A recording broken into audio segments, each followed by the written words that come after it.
आणि अजित पवार यांचे सारथी अजित पवार रोज ज्यांच्या गाडीमधून फिरायचे 27 वर्ष रोज ज्यांनी अजित पवार यांची गाडी चालवली त्या चालकांसोबत आम्ही बातचीत करण्याचा प्रयत्न केला आहे. ज्ञानेश्वर यांनी त्यांच्यासोबत बातचीत केलेली आहे. आपण पाहूयात. मामा, तुम्ही रोज दादांची गाडी चालवायचात, रोज सोबत होतात. आज दादा तुमच्यासोबत नाही आहेत. नाही, पण किती म्हणजे केवढी मोठी दुर्घटना घडलेली आहे आपल्या आयुष्यामध्ये. काय झालं सांगा. किती मोठी हानी झाली तुमचं. रोज न दादांसोबत भरून बोलणं येणारी हानी झाली, न भरून येणारी हानी रोज झाली. दादा तुमच्या गाडीत आणि आम्ही तुम्हाला बघायचो, तुम्ही दादांची गाडी चालवायचा. हो, बरोबर आहे. शेवटचा प्रवास तुमचा दादांचा. काल परवाच तर गेलो आम्ही पुण्यावरून मुंबईला.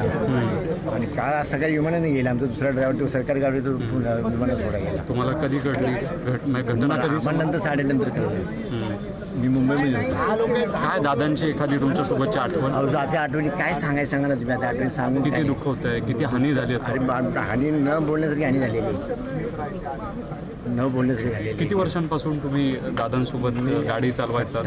27 वर्ष झाले. पण